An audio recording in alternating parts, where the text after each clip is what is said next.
এইগুলি মৌলবীরা হারাম করে বলে কিনা এমন? আমাদের এই সমস্ত কর্মকাণ্ডকে মৌলবীরা বলে হারাম।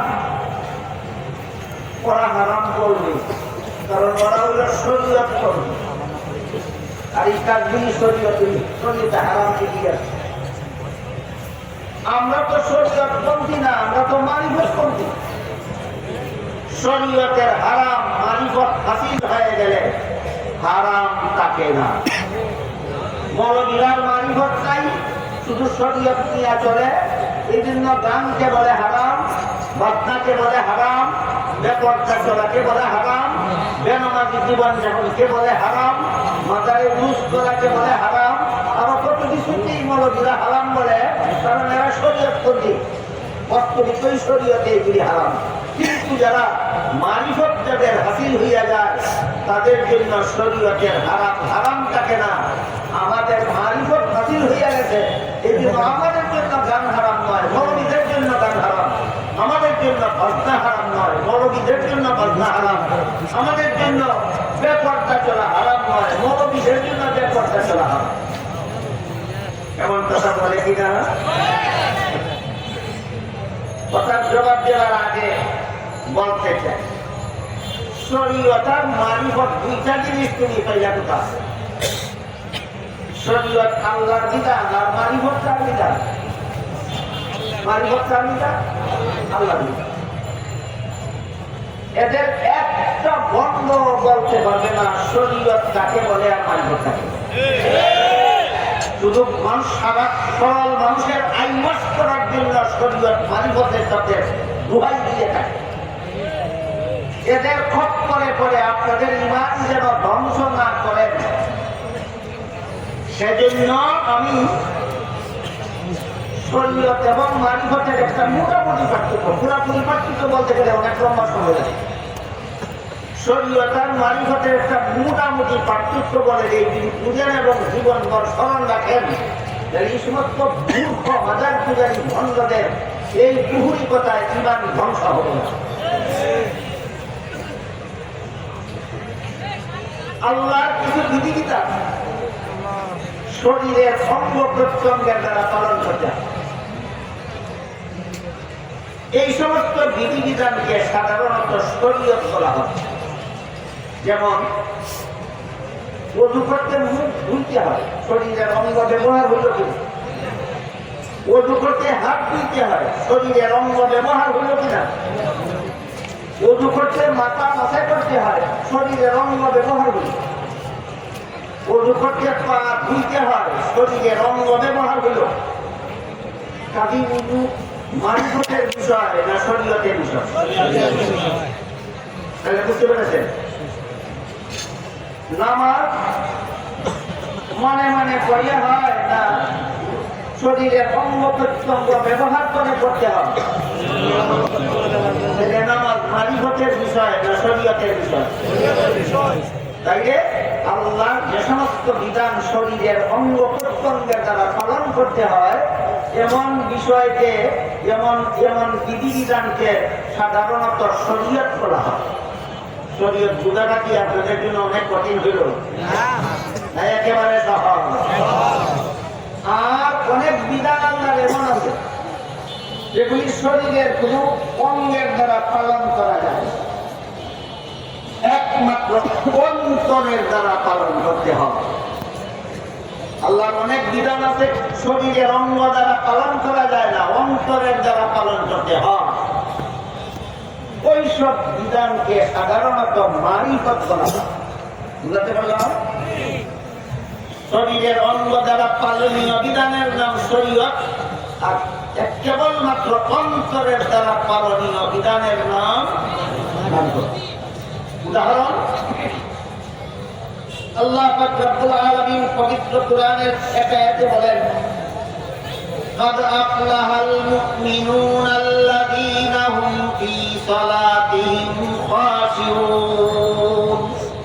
ওই সমস্ত মুমিনগণ সকল যারা নামাজে আল্লাহর ধ্যানে মগ্ন থাকে, আল্লাহর ভয়ে ভীত থাকে। রুকু সেজদা করলে নিজের শরীয়তের ব্যাপার, শরীরের অঙ্গ প্রত্যঙ্গ ব্যবহার করবে। আল্লাহর জ্ঞানে মগ্ন থাকবেন, হাতের দ্বারা না পায়ের দ্বারা না অন্তরের দ্বারা। আল্লাহর ভয়ে ভীত থাকবেন, মাথার দ্বারা না কানের দ্বারা না চোখের দ্বারা না অন্তরের দ্বারা। আমি কি আপনাদের বুঝাতে পারলাম? আল্লাহর যেসব বিধান অন্তরের দ্বারা পালন করতে হয় ওইগুলির নাম হইল মারিফত, আর যেসব বিধান শরীরের অঙ্গ প্রত্যঙ্গের দ্বারা পালন করতে হয় এগুলির নাম হইল শরীর।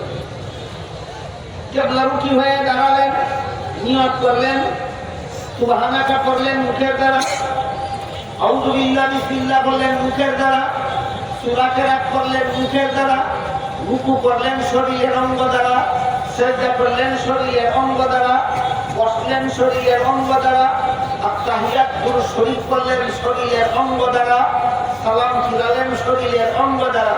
শরীয়তের বিধান মতো নামাজ হলো। কিন্তু আল্লাহর ধ্যানে মগ্ন না থেকে, আল্লাহর ভয়ে ভীত না থেকে এই বিধানটা এভাবে পালন করে নিলে শরীয়তের বিধান মতো নামাজ শুদ্ধ হইল, মারিফতের বিধান মতো নামাজ হইল অশুদ্ধ।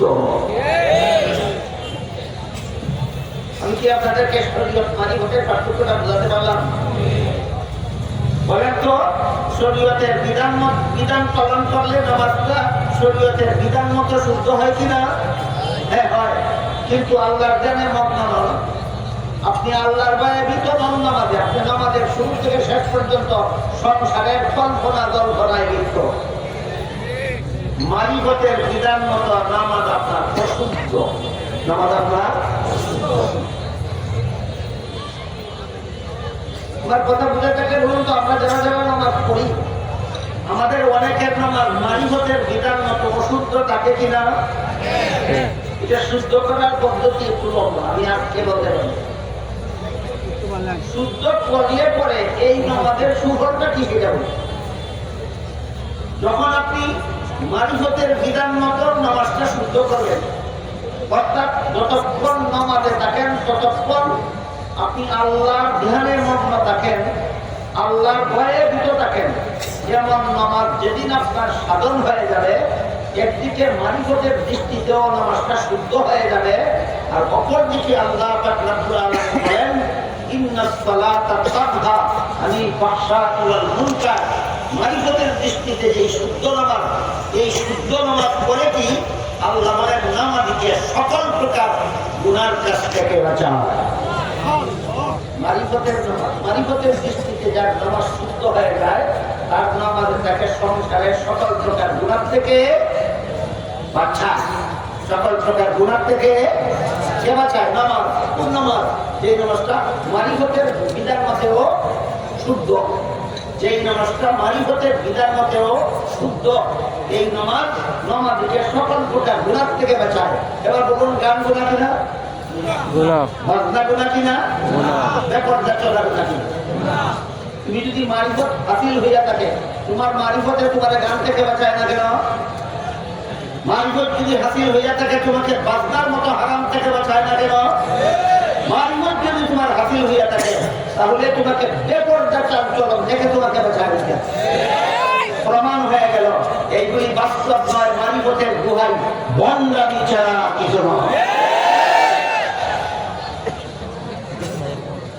তারপর একটু সময়ের জন্য যদি আমরা মেনে নেই যে মারিফত হাসিল হইলে শরীয়তের হারাম থাকে না, মৌলবীরা গানকে হারাম বলবেই ওরা শরীয়ত পন্থী, মৌলবীরা বাজনাকে হারাম বলবেই যেহেতু ওরা শরীয়ত পন্থী, মৌলবীরা নাই পুরুষ বেপরদা চলাকে হারাম বলবেই যেহেতু ওরা শরীয়ত পন্থী। মারিফত হাসিল হয়ে গেছে আমাদের জন্য হারাম থাকেনি। এই কথাটা যদি একটু সময়ের জন্য মেনে নেওয়া যায় যে যাদের মারিফত হাসিল হয়ে যায় তাদের জন্য শরীয়তের হারাম থাকে না। আমি 1 মিনিটের জন্য কথাটা আপাতত মেনে নিলাম। এবার বলুন, শরীয়তের বিধান মতো কুকুর খাওয়া হারাম না হারাম? হারাম। হারাম। শরীয়তের বিধান মতো বড়দের পেশাব পান করা হালাল না হারাম? শরীয়তের বিধান মৌলবীর আল্লাহ কি হারাম? তোমরা যারা বন্ড মাদার পূজারী তোমাদের জন্য তো হালাল হয়ে গেছে। তোমরা ভাত না খাইয়া গোবর খাও, তোমরা সপ্তাহে পানি পান না করে বড়দের ভেসব খাও। আমি কি আপনাদেরকে বোঝাতে পারলাম সত্যিই এরা মারিফত হাসিল করে, মারিফতের চর্চা করে না মারিফতের দোহাই দিয়া ভান্ডারি করে? এই হইল কোরআনের অর্থ বিকৃতিকারী একজন হাজার পূজারী ভণ্ড। এরা মূর্খ, এরা কোন শিক্ষায় শিক্ষিত নয়, সকল শিক্ষার থেকে এরা ভণ্ড মূর্খ। আর একজন মাজার পূজারী ভণ্ড আছে যারা কোরআনের অর্থ বিকৃতি করে, এরা মূর্খ নয়। আলেম অনুসন্ধান করলে দেখা যায় কোনো না কোনো মাদ্রাসায় পরীক্ষা দিয়ে তামিল পাস হইলে মতো থাকে, আলেম হবে। সব আনুষ্ঠানিক শিক্ষার নীতি পেয়েছেন যে কৌমি মাসের পরে যদি দেওয়া ভাষায় তাই আলেম, তাকে আলেম বলা হয়। সরকারি মাসের পরে যদি তামিল পাস করে তাকে সামাজিকভাবে আলেম বলা হয়। বুঝে থাকে বলুন তো কামিল পাস তাকে জাহেল না আলেম? এমন একটা আলেমের বন্ধ মাদার পুতারি আলেমের আর একটা মুক্তি আপনাদের শুনে। সে একটা মারিফতি গানের নামে একটা গান মঞ্চে হাজার হাজার শ্রোতাদের সামনে মঞ্চে গান গেয়ে থাকে। তার গানটা হলো আল্লাহ রসুলকে দিয়ে আল্লাহ গেল গায়েব হয়ে রাসুলের জন খাতায় পেয়ে শুইল গিয়া আজমিরে, কেউ ফিরে না খালি হাতে খাজা বাবার দরবারে। এই গানের এই দুইটা পংক্তির মধ্যে কি পরিমাণ কুফুরি আছে আমি সারা রাতেও বলে শেষ করতে পারবো না। এক দুইটা বলি শুনুন। গানের প্রথম অংশটা হলো আল্লাহর জন রসুলকে দিয়ে, আল্লাহর জন রসুলকে দিয়ে দিচ্ছে। অথচ আল্লাহ পাক রব্বুল আলামিন পবিত্র কোরআনের সূরা মুনাফিকুনের 7 নম্বর আয়াতে বলেন, ওয়ালিল্লাহি খাযাইনুস সামাওয়াতি ওয়াল আরদ। আল্লাহর ধনগুলি আল্লাহর মালিকানায় রয়ে গেছে। বন্ধ মৌলবী একবার রসুলকে দিয়েছে, আল্লাহ বলেন আমার মালিকানায় রয়েছে। কি হইল? কি হইল? কোরআনের অর্থ সংরক্ষণ করলো না বিকৃত করলো? মৌলবী কোরআনের অর্থ বিকৃতি করলো। আমি ফার্স্ট মৌলবী কোরআনের অর্থ বিকৃতি করে, এদেরকেই হক্কানি আলেম বলা হয়। বাতিল ভর্তি আপনাদের জন্য কি বাতিল ভর্তি কিনা আর হক্কানি চিন্তা খুব কঠিন হবে মনে করে? এই সমস্ত মৌলবীরা বাতিল ভর্তি। আরো বলার কথা আছে, সূরা মুনাফিকুনের 7 নম্বর আয়াতের প্রথম অংশে আল্লাহ বলেছেন, আসমান জমিনের যত ধন আছে একটাও রসুলকে দিয়ে দেননি, সবগুলি আল্লাহর মালিকানায় রয়েছে। বন্ধ মৌলবী কয় রসুলকে দিয়েছে, আল্লাহ বলেন আমার মালিকানায় রয়েছে। কোরআনের অর্থ ঠিক আছে, সম্পূর্ণ পালক, এটা একটা কুফর।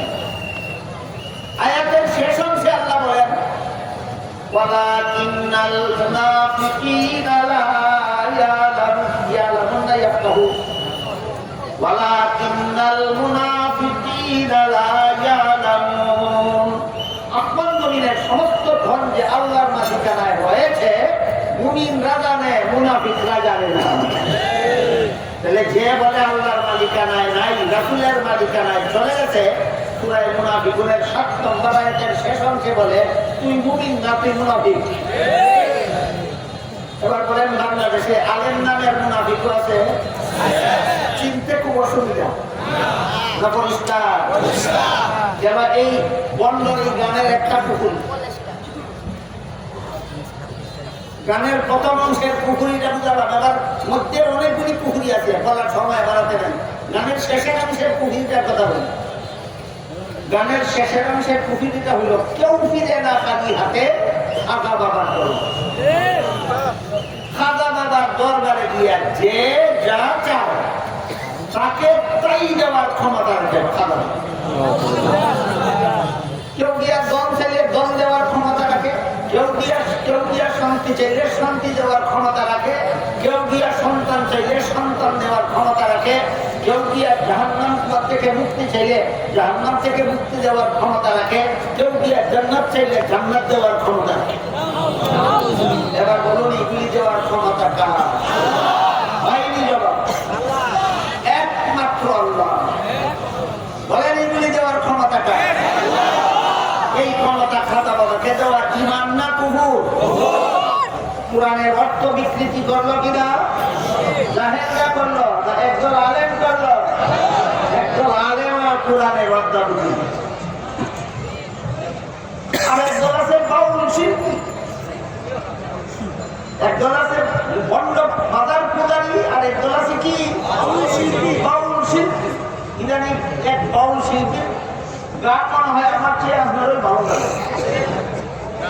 এই বাউল শিল্পী বলে আল্লাহ আগের কথা পরের কথা মিল না, আল্লাহর আগের কথা পরের কথা মিল নাই, আল্লাহর এক কথা আর এক কথার সাথে সংঘর্ষ। বলেন তো কোরআনের শুরু থেকে শেষ পর্যন্ত যা কিছু আছে কার কার কথা?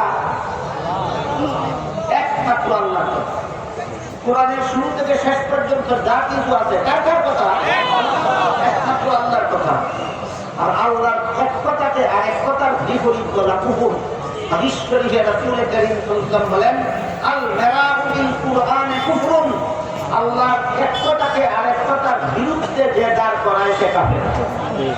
যে আল্লাহর একটা কথাকে আর একটা কথার বিরুদ্ধে দাঁড় করায় সে কেন কাফের? কারণ হলো স্ববিরোধী কথা তারাই বলে যারা আগে কি বলেছিল মানে নাই, এই জন্য পরে উল্টা কথা বলে। বলেন স্ববিরোধী কথা কে বলতে পারে? যারা আগে বলে সব কথা মনে থাকে না, যাদের আগের কথা মনে থাকে না, যাদের আগের কথা মনে থাকে না তারা পরের কথাটা আগের কথার বিপরীত বলে মনে না থাকার কারণে। আল্লাহ যদি আগের কথা বিপরীতে পরের কথা বলে এর দ্বারা সাব্যস্ত হয় আল্লাহরও আগের কথা মনে নাই, আল্লাহর মানে নাই, কল্পনা করলেই কাফের হইয়া যাওয়া। এই জন্য হাদিস শরীফে রাসূল কারীম সাল্লাল্লাহু আলাইহি ওয়াসাল্লাম পরিষ্কার ভাষায় আজ থেকে 14,000 বছর আগে রাসূল বলে গেছেন, সেই ব্যক্তি আল্লাহর একটা কথাকে আর একটা কথার বিরুদ্ধে দাঁড় করাবে সে কাফের। এই বাউল শিল্পী নামটাও আমার মনে থাকে, এটা কি মানুষের কাছে আবুল বাউল,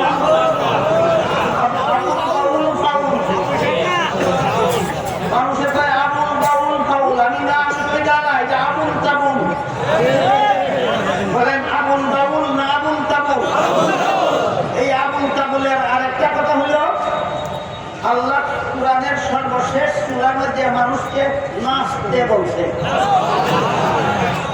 কেমনে থাকে তুমি কুল আউযু বিরাব্বিন নাস, এই যে নাচ করছে, কুল আউযু বিরাব্বিন নাস মালিকিন নাস, আবার কইছে নাচ, ইলাহিন নাস, আবার কইছে নাচ। বলেন তো নাচ অনেক যে বাংলায় অর্ডার দেয় নাচ শব্দ কইয়া, এই শব্দটা আরবি না বাংলা? নাচ, নাচার জন্য যদি বলে নাচ তাহলে এই শব্দটা কি হয়? এটা বাংলা। আর আল্লাহদের সূরায় নাচের মধ্যে নাচ শব্দ কইছে, এটা বাংলা শব্দ না আরবি শব্দ? আরবি শব্দ নাচের অর্থ নাচন না, আরবি শব্দ নাচ অর্থ মানুষ। কোরআনের ভাষায় নাচ অর্থ মানুষ। আল্লাহ যে শব্দটা দিয়া মানুষ বুঝাইছে, তুই এই শব্দটা দিয়া নাচন বুঝাইছ, তোর মতো ইবলিস দাজ্জাল জগতে আর কেউ হতে পারে না।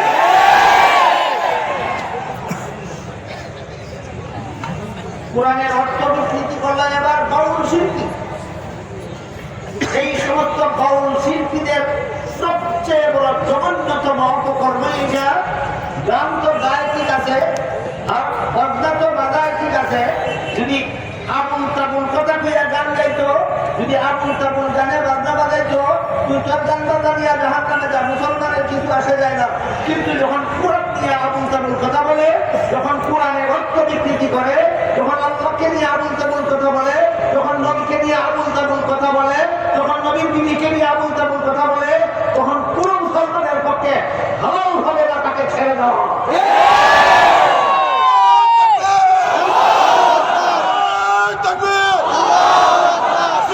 ফাঁসি চাই।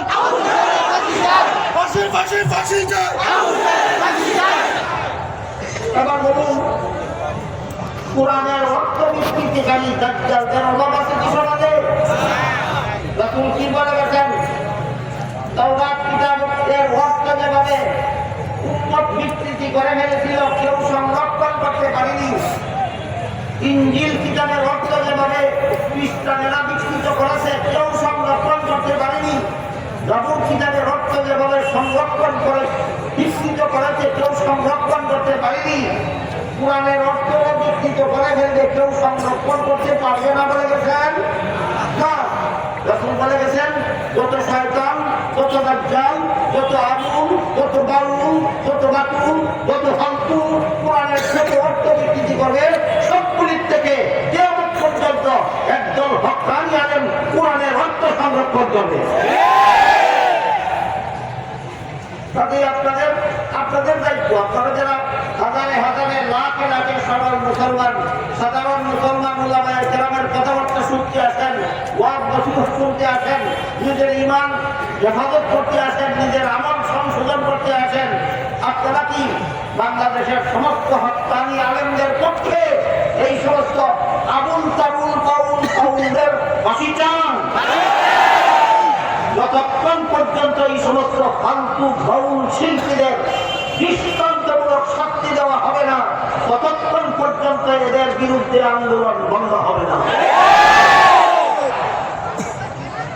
যখন মানুষ আন্দোলনে নামলো, তখন একজন বুদ্ধিজীবী মিছিল নিয়ে বেরিল এদের পক্ষে। জানেন কি কেউ আপনারা? একজন বুদ্ধিজীবী এই দাজ্জালদের পক্ষে, বন্ধনের পক্ষে মিছিল নিয়ে বেরো। এটাকেই বাংলায় বলে লাল কুকুর শিয়ালের বাঘ। ওইটা হলো লাল কুকুর, আর এর পক্ষপাতী বুদ্ধিজীবীরা হলো শিয়ালের বাঘ। লাল কুকুর শিয়ালের বাঘ। আর আমাদের সিলেটি ভাষায় একটা কথা বলে, দেখি আপনারা বুঝেন কিনা। আমাদের সিলেটি ভাষায় বলে, চুলে চুলে খালাতো ভাই, তিন চুলে হানি, এক চুলে বিয়ে করে আরেক চুলে স্বামী। এই দাজ্জাল তিন চুলা হলে একজন চুর, আর এই চুরদের পক্ষে যারা মিছিল করে এরা বলে এই চুরের দলে খালাতো ভাই। চুলে চুলে খালাতো ভাই, তিন চুলে হানি, এক চুলে বিয়ে করে আরেক চুলে স্বামী। কোনো কাজ হবে না। রাসূল বলে গেছেন, শয়তানি করে কোনোদিন কোরআনের অর্থ বিকৃতি করা যাবে না। সর্বযুগের হক্কানি আলেম কিয়ামত পর্যন্ত কোরআনের অর্থ সংরক্ষণ করবে। আপনারা এই লাল কুকুর শিয়ালের ভাইদের সাথে থাকবেন না হক্কানি আলেমদের সাথে থাকবেন? আল্লাহ আপনাদের সবাইকে তৌফিক দান করুন। আমিন। সুবহান রাব্বিকা রাব্বিল ইজ্জাতি আম্মা ইয়াসিফুন ওয়া সালামুন আলাল মুরসালিন ওয়ালহামদুলিল্লাহি রাব্বিল আলামিন।